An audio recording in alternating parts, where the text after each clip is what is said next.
"Grandpa, don't go in there! Get in your car and leave! Don't tell anyone!" My 8-year-old grandson screamed. When I asked what happened, he said, "Mom and Dad are very bad." 5 minutes later, my daughter called 37 times. I already suspected why, so I put my plan into action. I'm glad to have you here. Follow my story until the end and comment the city you're watching from, so I can see how far my story has reached. I'm Henry, and at 66 years old, I thought I knew everything about my family. I was wrong, dead wrong. It was a Thursday afternoon in late September when I decided to surprise my daughter Amelia with an impromptu visit. She lived about 40 minutes away in one of those pristine suburban neighborhoods where every lawn looked like it belonged in a magazine. I'd been meaning to see my grandchildren more often, especially little Tommy, who was 8, and his sister Layla, who was 6. Life had been keeping me busy since my wife Martha passed 2 years ago, and I felt guilty about not being the grandfather I wanted to be. The drive over was pleasant enough. I stopped at the toy store and picked up a new puzzle for Tommy and some art supplies for Layla.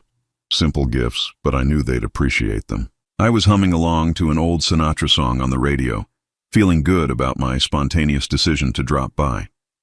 When I pulled into Amelia's driveway, everything looked normal. The house was a beautiful 2-story colonial with white shutters and a perfectly manicured front yard. Albert's black sedan was parked in the garage, and I could see Amelia's car too. Good, I thought. The whole family would be home. I grabbed the gifts from the passenger seat and walked up the stone pathway to the front door. The afternoon sun was warm on my back, and I could hear the faint sound of children playing somewhere in the neighborhood. It felt like the perfect setting for a family visit. But before I could even reach the door, it flew open. Tommy burst out, his face flushed and his eyes wide with something I couldn't quite identify at first. Fear? Panic? He ran straight to me, nearly knocking me over as he grabbed onto my legs. "Grandpa, don't go in there," he said, his voice high and urgent. "Get in your car and go away. Don't tell anyone you came here." I set down the gifts and knelt to his level, my heart immediately racing. In all my years as a father and grandfather, I'd never seen a child look so genuinely terrified. His little hands were shaking as they gripped my jacket. "Tommy, what's wrong? What happened?" I asked, trying to keep my voice calm, even though alarm bells were going off in my head. He looked over his shoulder toward the house, then back at me. "Mommy and Daddy are very bad people," he whispered, as if someone might overhear him. "They told me never to tell anyone, but Grandpa, they're really, really bad." My blood ran cold. The way he said it, the tremor in his voice, the way his whole body seemed to be vibrating with nervous energy. This wasn't a child being dramatic about getting in trouble or not getting his way. This was genuine terror. "Tommy, slow down," I said, placing my hands on his small shoulders. "Can you tell Grandpa what happened? What did Mommy and Daddy do?" He shook his head frantically. "I can't tell. They said if I ever tell anyone, something really bad will happen. But Grandpa, I don't want you to go in there. Please don't go in there." That's when I noticed Layla standing in the doorway. She was partially hidden behind the frame, but I could see her little face peeking out. Even from a distance, I could tell she'd been crying. Her cheeks were red and blotchy, and she had that hollow look children get when they've been scared for too long. "Hi, sweetheart," I called to her gently. "Come say hi to Grandpa." She shook her head and disappeared back into the house. Tommy's grip on my jacket tightened. "She's scared too," he said. "We're always scared now." The words hit me like a physical blow. Always scared? What did that mean? I'd been to this house dozens of times over the years. Amelia and Albert had always seemed like loving parents. Sure, they were a bit strict, but nothing that raised any red flags. How had I missed something so serious that my own grandchildren were living in fear? I stood up slowly, my mind racing. Tommy was still clinging to me, and I could feel him trembling. I looked toward the house and saw a curtain move slightly in one of the upstairs windows. Someone was watching us. "Tommy," I said carefully, "are you and Layla hurt? Did someone hurt you?" He looked confused by the question, which somehow made it worse. "Not hurt like with hitting," he said.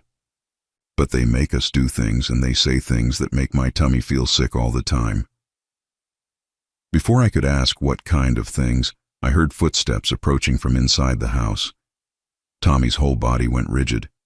"They're coming," he whispered. "Grandpa, please just go, please." If they know I told you anything.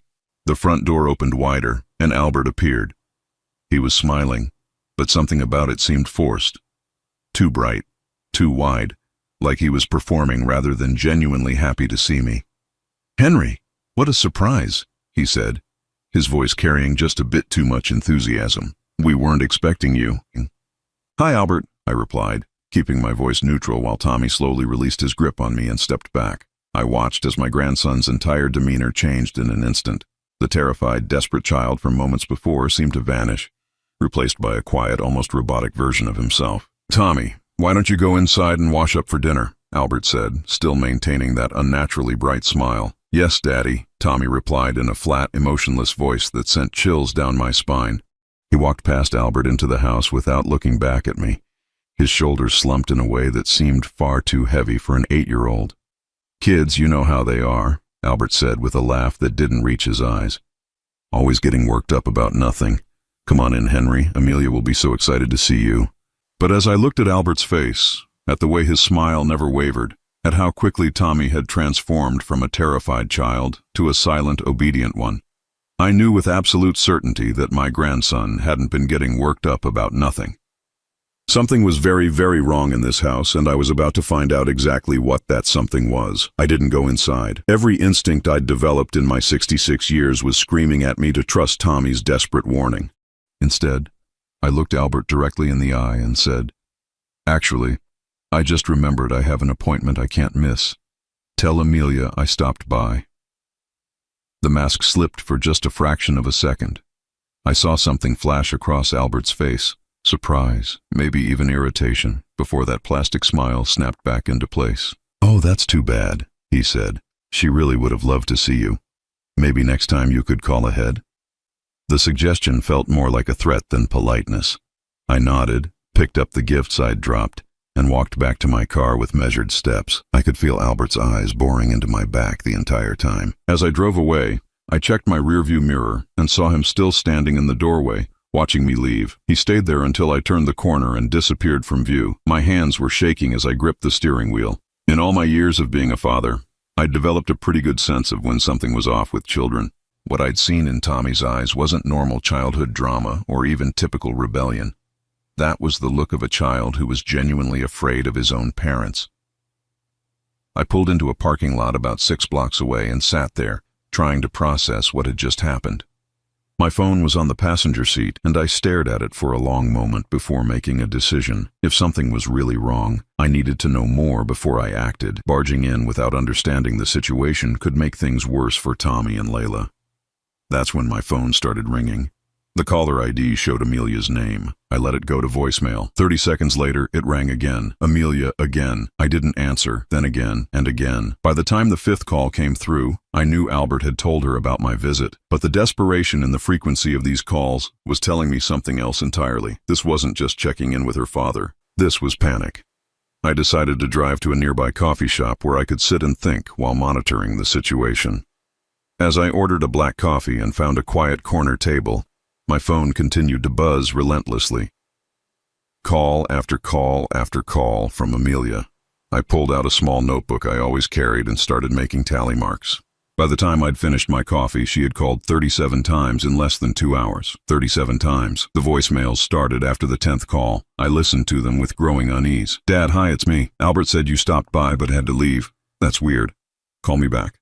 "Dad, it's Amelia again. I'm a little confused about what happened earlier. Can you call me? It's important." "Daddy, please call me back. I need to talk to you about your visit today. There might have been some misunderstanding." The messages grew increasingly frantic as they went on. By message number 15, I could hear the strain in her voice. By message 20, she sounded genuinely panicked. "Dad, I don't know what Tommy might have said to you, but you know how kids are. They have such active imaginations. Please call me back so we can clear this up." Active imaginations. The phrase made my stomach turn because it told me everything I needed to know. Amelia knew exactly what Tommy had said to me, which meant she knew exactly what he'd witnessed or experienced, and she was already preparing to dismiss it as childhood fantasy. I sat in that coffee shop until well after dark, watching my phone buzz with call after call. Each unanswered ring was like a piece of a puzzle falling into place. If everything in that house was as perfect as it appeared, why was Amelia so desperate to control the narrative of a simple family visit? Around 9 o'clock, I decided to drive back to the neighborhood, not to the house, but to a small park about 3 blocks away where I'd have a clear view of their street. I wanted to see what was happening when they thought no one was watching. I parked under some trees and waited. The house was lit up like a Christmas tree, every room blazing with light. Through the large front windows, I could see movement. Amelia was pacing back and forth in what looked like the living room, her phone pressed to her ear. Even from a distance, her body language screamed agitation. Albert appeared in the window frame several times, and each time he did, Amelia's pacing became more frantic. They were clearly having intense discussions about something, and I had a sinking feeling I knew what that something was. But what really broke my heart was catching a glimpse of Tommy and Layla. They appeared briefly in an upstairs window, and even from my distant vantage point, I could see they were huddled together, 2 small figures pressed against each other like they were trying to disappear. That image burned itself into my memory. Those were my grandchildren, scared and alone in their own home while their parents frantically tried to manage whatever crisis my unexpected visit had created. I stayed there for over an hour, and during that time, the activity in the house never slowed down. Lights went on and off in different rooms. I saw Amelia at various windows, sometimes on the phone, sometimes just staring out into the darkness. At one point, Albert came outside and walked the perimeter of the house, as if he was checking to make sure no one was watching. He came closer to finding me than I was comfortable with, so I decided it was time to leave. But as I drove home, one thought kept running through my mind. Innocent people don't behave this way. Parents who have nothing to hide don't make 37 panicked phone calls because their father stopped by for an unexpected visit. When I got home, I sat at my kitchen table and really looked at my phone for the first time in hours. The call log was staggering. Amelia had called 43 times total. There were also 7 text messages, each one more desperate than the last. "Dad, please call me. I'm really worried about you. Are you okay? Tommy told me he said some silly things to you. Kids say the strangest stuff sometimes. Dad, I'm coming over if you don't answer me soon. Please don't be mad at us. Whatever you think happened, I can explain. I love you, Daddy. Please just talk to me. I'm scared you're going to misunderstand everything." That last message hit me like a punch to the gut. She was scared I was going to misunderstand. Misunderstand what exactly? The only way someone could misunderstand a situation is if there was actually something to misunderstand in the first place. I turned off my phone and went to bed, but sleep was impossible. I kept seeing Tommy's terrified face, hearing his desperate whisper, "They're very bad people, Grandpa." I kept replaying the way Layla had hidden behind the door frame, too scared to even say hello to her grandfather. And I kept thinking about how quickly Tommy had changed when Albert appeared, like a switch had been flipped, like he'd been trained to hide his real feelings the moment his parents were around. By morning, I knew what I had to do. I couldn't ignore what I'd seen, and I couldn't let Amelia's flood of phone calls distract me from the truth Tommy had tried so desperately to tell me. My grandchildren were in trouble, and I was the only one who knew it. The next morning, I made a decision that would change everything. Instead of calling Amelia back or pretending nothing had happened, I decided to do something I'd never done before in my life. I was going to spy on my own family. I know how that sounds. A 66-year-old man lurking around his daughter's neighborhood like some kind of stalker. But Tommy's terror had been real, and those 43 phone calls weren't the reaction of innocent parents. Something was happening in that house, and I was going to find out what. I drove back to the neighborhood around 7 in the morning, parking on a side street where I could see their house but remain hidden behind a row of hedges. I brought my binoculars, the ones I used for bird watching, and settled in to wait. What I saw over the next 3 hours shattered everything I thought I knew about my daughter's family. At 7:15, Albert left for work. Normal enough. But about 10 minutes after his car disappeared down the street, I saw movement in the backyard. Amelia had come outside with Tommy and Layla, and even from my distant position, I could tell something was very wrong with the scene. The children were standing perfectly still, like little soldiers at attention. Amelia was pacing back and forth in front of them, and though I couldn't hear what she was saying, her body language was aggressive, angry. She kept pointing at them, and with each gesture, I could see both kids flinch. Then something happened that made my blood run cold. Amelia grabbed Tommy by the shoulders and shook him, hard. The little boy's head snapped back and forth, but he didn't cry out. He didn't even react.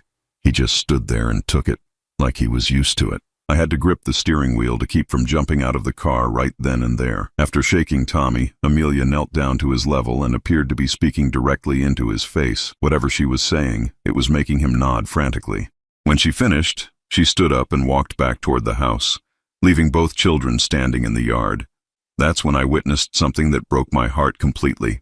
The moment Amelia was out of sight, both children collapsed. Not physically, but emotionally. Tommy sank to his knees and started crying, not the loud, dramatic crying of a normal child, but silent, body-shaking sobs. Layla rushed to him and wrapped her tiny arms around his shoulders, and they clung to each other like they were drowning. They stayed like that for several minutes, just holding each other and crying in complete silence. Two babies comforting each other because they had no one else. I was reaching for my car door handle when Amelia reappeared. Instantly, both children jumped apart and stood up straight again. The crying stopped. The comfort stopped. They became those perfect little statues again, and Amelia herded them back into the house. I sat there for another hour, trying to process what I'd witnessed. This wasn't typical parental discipline. This wasn't even harsh but well-meaning parenting. This was something much darker. Around 11 o'clock, I decided to take a risk. I drove to the local elementary school and asked to speak with the principal. I'd volunteered there a few times over the years, so Mrs. Patterson knew me as Tommy's grandfather. "I'm a bit concerned about my grandson," I told her, trying to sound casual. "Has he seemed different lately? Any changes in his behavior or demeanor?" Mrs. Patterson's expression immediately grew serious. She invited me into her office and closed the door. "Mr. Henderson, I'm actually glad you asked," she said.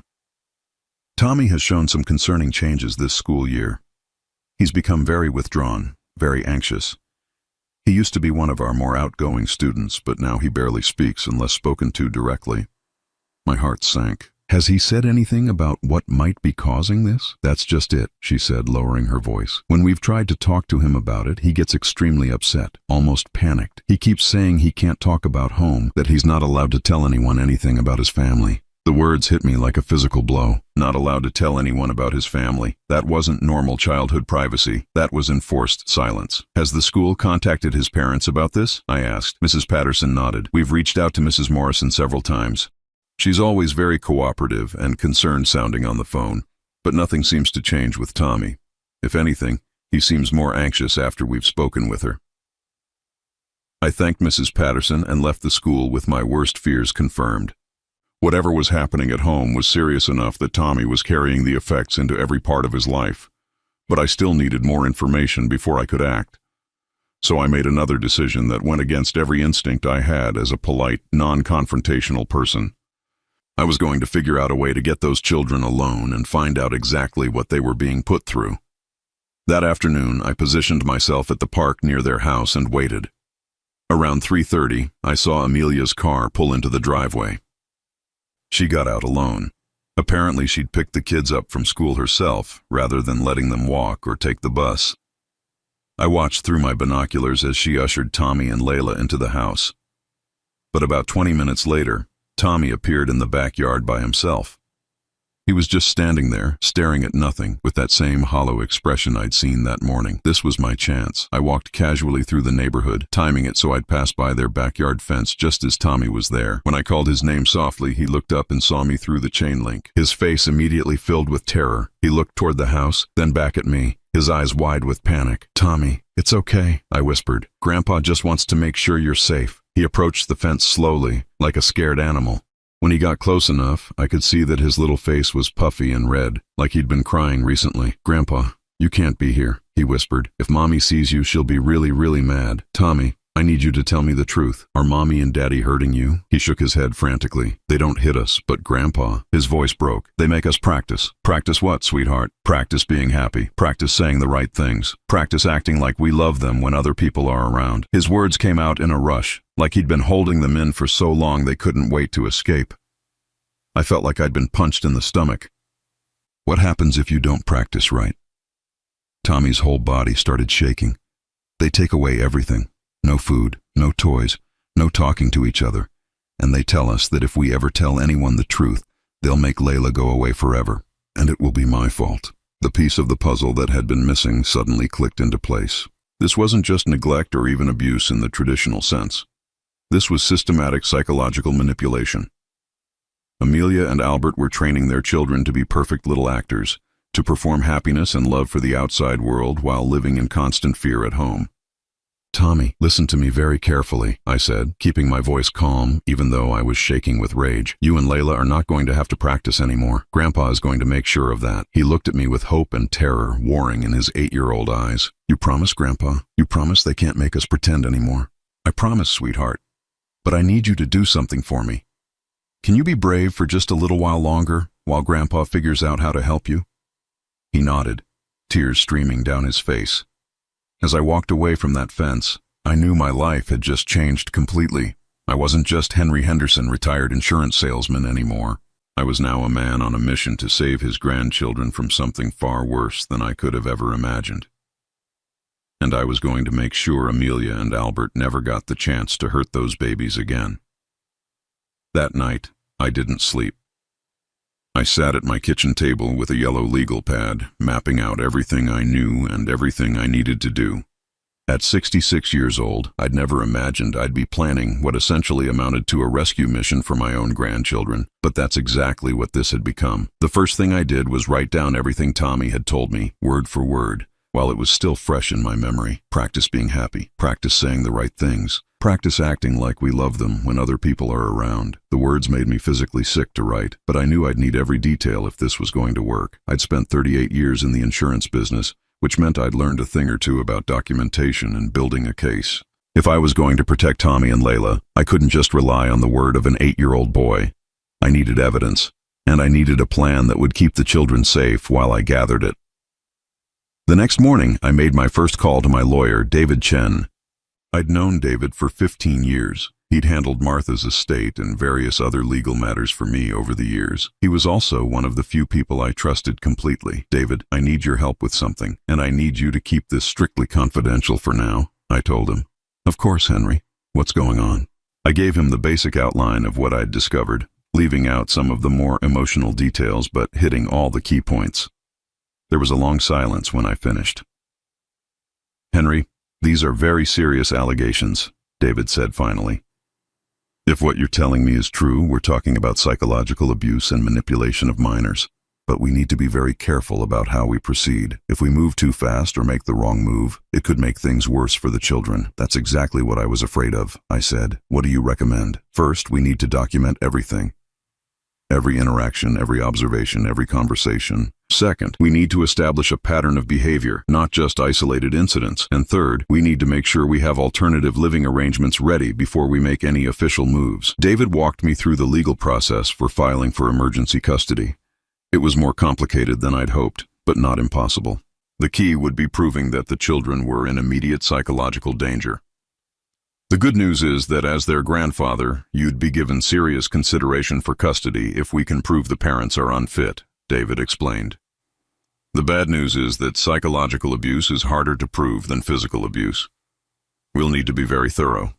After I hung up with David, I made my second important call. My neighbor, Carol Winters, had been a social worker for 30 years before retiring. If anyone would know how to handle this situation properly, it would be her. "Carol, I need to ask you something in confidence," I said when she answered. "If you suspected a child was being psychologically abused, what would be the best way to help them?" I could hear the concern in her voice immediately. "Henry, is everything okay?" I gave her a general overview of the situation. Carol listened without interrupting, and when I finished, she was quiet for a long moment. "Henry, what you're describing sounds like a form of emotional abuse called coercive control," she said. "It's when someone uses psychological tactics to control and manipulate others, especially children. It's very serious, and it can cause lasting psychological damage. What's the best way to help the children?" "The most important thing is to make sure they know they have a safe person they can turn to. Children in these situations often feel completely alone and helpless. They need to know that someone sees what's happening and that someone is going to help them." Carol agreed to help me document what I'd observed and to be available as a professional witness if needed. She also gave me some guidance on how to interact with Tommy and Layla in ways that would help them feel safe without putting them in more danger. "Don't ask them to tell you things they're afraid to tell," she advised. "Instead, let them know that you see them, you love them, and you're working on ways to help them. That knowledge alone can be incredibly powerful for a child who feels trapped. Over the next week, I established a routine. Every day I found a reason to be in the neighborhood. Sometimes I'd park at the coffee shop 3 blocks away and walk past their house. Sometimes I'd sit in the park and watch from a distance.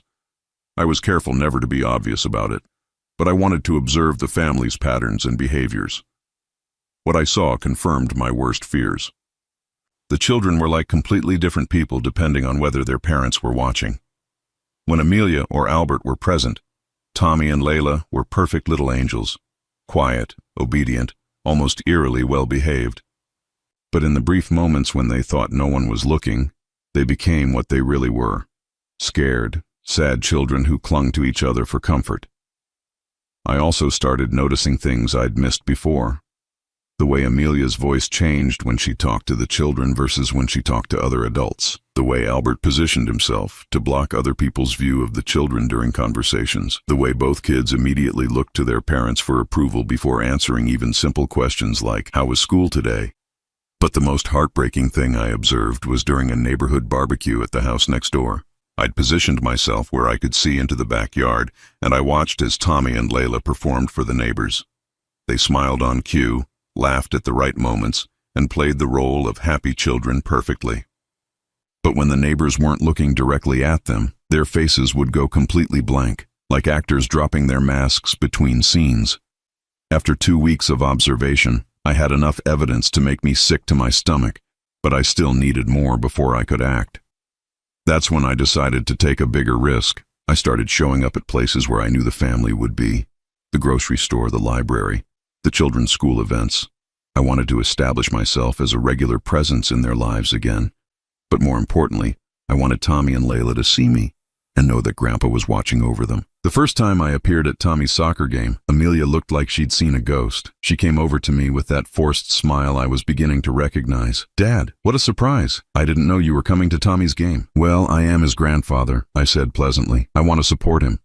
I could see the wheels turning in her head. She couldn't object to my presence without looking bad in front of the other parents, but she clearly didn't want me there. "Of course," she said. "It's just that you usually let us know when you're planning to come to things." "I'll try to remember that," I said, settling into my lawn chair and making it clear I wasn't going anywhere. During the game, I watched Amelia like a hawk. Every time Tommy made a mistake, missing a pass or being in the wrong position, I saw her face tighten with anger. But when other parents were looking, she was all smiles and encouragement. "Great try, sweetie," she'd call out in a voice that sounded supportive but had an edge to it that made my skin crawl. After the game, Tommy ran over to me, and for just a moment, his face lit up with genuine happiness. But then he glanced at his mother, and that light immediately dimmed. "Hi, Grandpa," he said quietly. "I didn't know you were coming." "I wanted to see you play," I told him. "You did great out there." Before Tommy could respond, Amelia was beside us. "Say thank you to Grandpa, Tommy, and then we need to get going." "Thank you, Grandpa," Tommy said obediently, but his eyes were trying to tell me something else entirely. As they walked away, I heard Amelia say to Albert, "We need to talk when we get home." I knew that conversation wasn't going to be pleasant for anyone, especially not for Tommy. But I also knew that my plan was working. My presence was making them nervous, making them feel like they were being watched. Good. They should feel nervous. Because I was watching and I was getting closer to having everything I needed to get those children away from them permanently. 3 weeks into my investigation, I knew I had enough evidence to raise serious concerns, but I needed something more concrete. Something that would force Amelia and Albert to show their true selves in a way that couldn't be denied or explained away. That's when I came up with a plan that would either give me everything I needed or potentially put me in serious trouble with my own family. I was going to create a situation where they couldn't maintain their perfect parent facade. The opportunity came when I overheard Amelia talking to another mother at the grocery store about how stressed she was planning Tommy's upcoming 9th birthday party. She was going on and on about wanting everything to be perfect, about how important it was for Tommy to have wonderful memories of his childhood. The irony made me want to scream, but it also gave me an idea. That evening, I called Amelia. For the first time in weeks, I was the one initiating contact. "Hi, sweetheart," I said, forcing warmth into my voice. I was thinking about Tommy's birthday, and I'd love to help with the party. Maybe I could host it at my house. I have that big backyard, and I know how much the kids love the swing set Martha and I put in. There was a long pause. I could practically hear her calculating the pros and cons of this offer. "Oh, Dad, that's so sweet of you," she said finally, but her voice was tight. "But we've already made arrangements. The party is going to be at our house." "Well, then let me help with the planning. I could handle the decorations or maybe organize some games for the kids. It would mean so much to me to be involved." Another pause. "Let me talk to Albert and get back to you." I knew she'd agree. They couldn't refuse their children's grandfather's offer to help without raising questions, especially since I'd been making myself such a visible presence in their lives lately. But I also knew they'd want to control every aspect of my involvement. Sure enough, she called back the next day with a list of very specific tasks I could handle. I could bring balloons. I could help set up tables and chairs.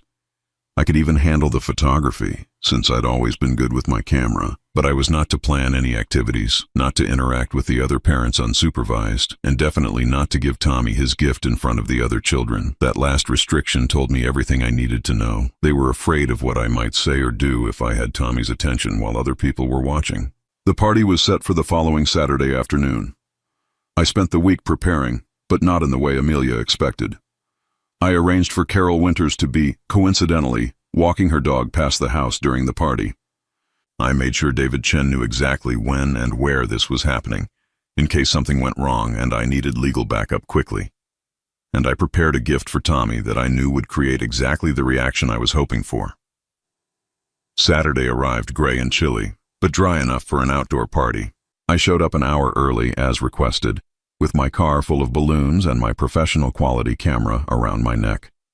Amelia and Albert were already in full performance mode, bustling around the backyard, arranging everything to look perfect. "Dad, thank you so much for helping," Amelia said, giving me a hug that felt completely artificial. "The kids are so excited that Grandpa is going to be here for the whole party." But when I looked around, I didn't see any excited children. Tommy was sitting on the back steps, dressed in new clothes that looked uncomfortable, staring at his hands. Layla was beside him, wearing a frilly dress that seemed more suited for a wedding than a child's birthday party. Neither of them looked happy or excited. They looked like they were preparing for an ordeal. "Hi, birthday boy," I said, walking over to Tommy. "How does it feel to be 9 years old?" He looked up at me, and for just a moment I saw a flash of real emotion in his eyes. Relief, maybe even hope. But then Amelia was there. "Tommy, what do you say to Grandpa?" she prompted. "Thank you for coming to my party, Grandpa," he said in that flat, rehearsed voice that made my heart ache. As the other families began arriving, I watched Amelia and Albert transform into the perfect hosts. They greeted each family with enthusiasm, complimented the children on their clothes, made sure everyone felt welcome. And they orchestrated Tommy and Layla like directors positioning actors on a stage. "Tommy, honey, why don't you show the Johnson boys your new bike?" Amelia would suggest, and Tommy would obediently lead the other children to the garage. "Layla, sweetheart, Mrs. Martinez was asking about your art project from school. Why don't you tell her about it?" And Layla would recite what sounded like a memorized description of her artwork. I took photos throughout the afternoon, but I wasn't just capturing the party. I was documenting the performance, the way Tommy's smile never reached his eyes, the way Layla kept glancing at her parents for approval before speaking, the way both children became more animated when other adults paid attention to them, as if they were starved for genuine interaction. But I was also watching Amelia and Albert, waiting for the moment when their masks would slip. That moment came when it was time for Tommy to open his presents. All the children had gathered in a circle on the grass, and the pile of wrapped gifts sat in the center. Tommy was directed to sit at the front, with Amelia and Albert flanking him like bodyguards. I positioned myself where I could see everything clearly and started taking pictures. Tommy opened each gift with polite enthusiasm, thanking each child and their parents appropriately. But I could see the strain on his face. This wasn't a child enjoying his birthday presents. This was a child performing the role of grateful birthday boy. Then he got to my gift. I'd wrapped it carefully in bright blue paper, Tommy's favorite color, though I doubted his parents remembered that detail. When he tore off the wrapping, he revealed a simple wooden box with his name carved into the lid. Tommy's face lit up with the first genuine emotion I'd seen from him all day. "Grandpa, did you make this?" "I did," I said. "Open it up." Inside the box was a collection of things I'd saved from Tommy's early childhood. Photos of him as a baby with Martha and me. A little toy car he'd played with during visits to our house. A drawing he'd made for us when he was 4 years old. And at the bottom, a letter I'd written to him about how proud I was to be his grandfather and how much I loved him. For a moment, Tommy forgot where he was. He pulled out each item with wonder, examining the photos, holding the little car like it was made of gold. When he found the letter, he looked up at me with tears in his eyes. "Grandpa, this is the best present ever," he said, and his voice was completely natural for the first time all day. That's when Amelia snapped. "Tommy, that's enough," she said sharply. "You have other presents to open." But Tommy didn't hear her. He was too absorbed in reading the letter, his lips moving silently as he worked through the words. "Tommy," Albert said, his voice carrying a warning that made several of the other parents look up. Tommy finally looked up from the letter, and I saw something beautiful happen. For just a moment, he wasn't the scared, obedient child they'd trained him to be. He was a 9-year-old boy who just received something that meant the world to him. "Mom, Dad, look what Grandpa made for me," he said, holding up the box. "He saved all this stuff from when I was little." "That's very nice, sweetheart," Amelia said through gritted teeth. "But we need to finish opening presents so we can have cake." "But Mom, look at this picture," Tommy insisted, showing her a photo of him sitting on Martha's lap. "That's great-grandma Martha. Grandpa says she loved me very much." I watched Amelia's face carefully, and I saw the exact moment when her control started to crack. Her smile became strained, her jaw tightened, and her eyes flashed with something that looked dangerously close to rage. "Tommy, put that away right now," she said, and this time her voice was sharp enough that several of the other children stopped what they were doing to stare. "But Mom," I said, "put it away." Amelia's voice cracked like a whip, and suddenly the entire party went silent. Tommy flinched as if he'd been slapped. The joy drained from his face instantly, replaced by that familiar look of fear. He quickly shoved everything back into the box and closed the lid, his hands shaking. "I'm sorry, Mommy," he whispered. The other parents were staring now, clearly uncomfortable with what they'd just witnessed. Mrs. Martinez looked particularly concerned, glancing between Tommy's terrified face and Amelia's angry one. Albert jumped in quickly, trying to salvage the situation. "Sorry about that, everyone. Birthday parties can be overwhelming for kids sometimes. Tommy, why don't you open your present from the Johnsons next?" But the damage was done. I had captured the whole thing on camera, and more importantly, 8 other families had witnessed Amelia losing control over something as innocent as a child being excited about a gift from his grandfather. As Tommy mechanically opened the remaining presents, I noticed several of the parents whispering to each other. Mrs. Martinez kept watching Tommy with concern. Mr. Johnson looked deeply uncomfortable. When the party ended an hour later, I lingered while the other families said their goodbyes. I wanted to hear what they said to Amelia and Albert, and more importantly, I wanted to see how my daughter and son-in-law behaved once they thought the performance was over. I didn't have to wait long. The moment the last guest left and we were alone in the backyard, Amelia turned on Tommy with a fury that took my breath away. "What did I tell you about showing off in front of company?" she hissed, grabbing the wooden box from his hands. "You embarrassed us in front of everyone." "Amelia, he's just a child," I started to say, but Albert cut me off. "Henry, I think you should go," he said coldly. "The kids are tired, and we need to clean up." But I wasn't going anywhere. Not when I'd finally seen behind their mask, and definitely not when Tommy was looking at me with desperate eyes, silently begging me not to leave him alone with them.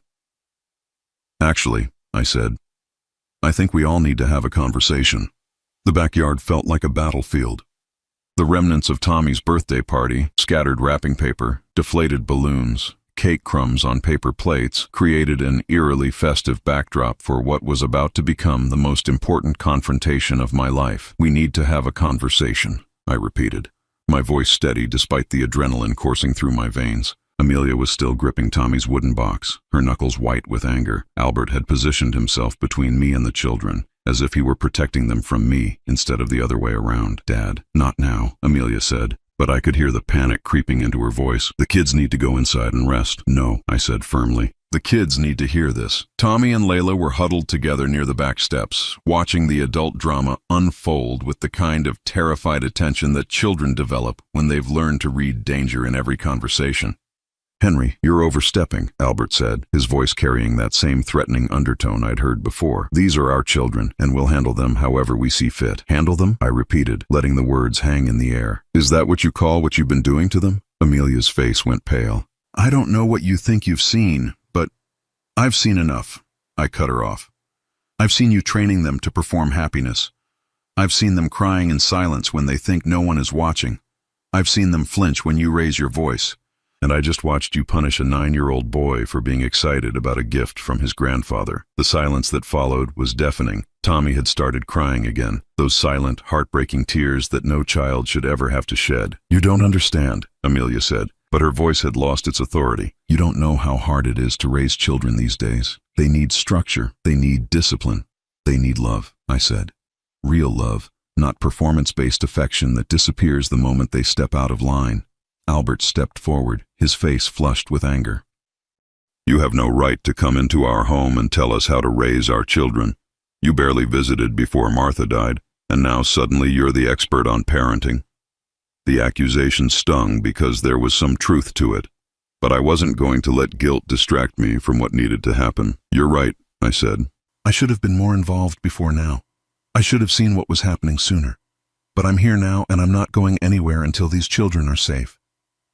"Safe?" Amelia laughed, but it was a bitter, desperate sound. "Safe from what?" "We provide for them. We make sure they have everything they need.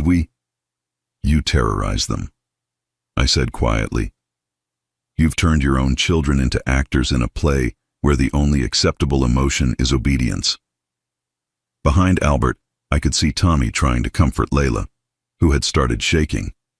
Even in the middle of this crisis, that little boy was more concerned about his sister's well-being than his own safety.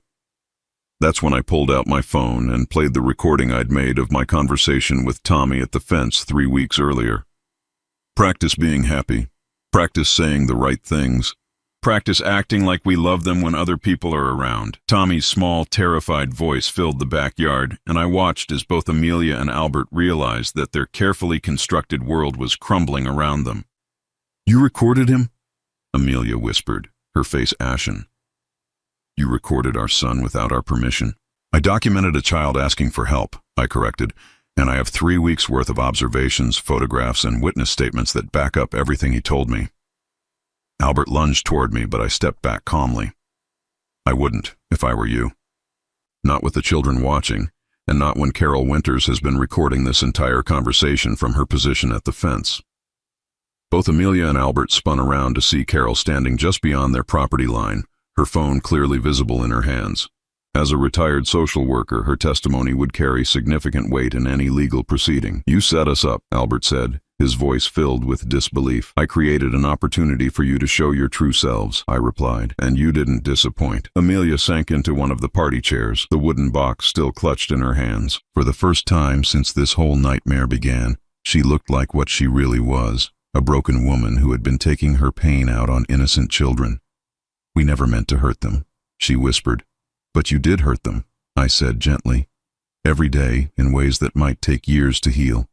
The question now is whether you're going to let me help them, or whether we're going to have to do this the hard way." The conversation that followed was painful and necessary. I laid out exactly what was going to happen. Tommy and Layla were coming home with me, immediately and permanently. David Chen already had the emergency custody papers filed, and Carol's documentation as a mandated reporter would ensure they were processed quickly. Amelia and Albert could fight it if they wanted to, but given the evidence I'd collected and the witnesses I'd assembled, they wouldn't win. More importantly, any attempt to fight would only drag the children through more trauma. "There are children," Amelia said, but her voice was hollow. "No," I said firmly. "You gave up the right to call them that when you decided to treat them as objects instead of human beings." When it came time for Tommy and Layla to pack their things, I was amazed by how little they wanted to take with them. A few clothes, some books, and the wooden box I'd given Tommy. That was it. Everything else in that beautiful house held no sentimental value for them because it was all part of the performance. As we loaded their small bags into my car, Tommy looked up at me with eyes that seemed far too old for his 9 years. "Grandpa, are we really not coming back?" "Not unless you want to," I told him, "and only if it's ever safe for you to want to." Layla slipped her small hand into mine. "Will we have to practice being happy at your house?" The question broke my heart all over again. "Sweetheart, at Grandpa's house, you never have to pretend to feel anything you don't really feel. If you're sad, you can be sad. If you're scared, you can tell me. If you're happy, it will be real happiness, not something you have to perform." 6 months later, I was sitting in my backyard watching Tommy and Layla play on the swing set that Martha and I had installed years ago for visits that had never happened often enough. They were laughing, really laughing, not the careful, measured laughter they'd been trained to perform. Tommy had started speaking up in school again. His teacher told me that he'd raised his hand in class last week to disagree with something she'd said, respectfully but confidently. For most parents, that might be concerning. For me, it was a miracle. It meant he was learning that his own thoughts and opinions had value. Layla had started drawing pictures of our house, always with all three of us in the front yard, always with huge smiles on our faces. But more importantly, she'd started drawing pictures of dragons and monsters and imaginary worlds, which meant her creativity was finally free to flourish. The legal proceedings had been swift and decisive. Amelia and Albert were required to undergo extensive counseling before they could even request supervised visitation. And honestly, I wasn't sure they ever would. The last I'd heard, they were getting divorced, each blaming the other for the loss of their children. I felt sorry for them, in a way. They'd been so focused on creating the appearance of a perfect family that they'd forgotten how to actually be one.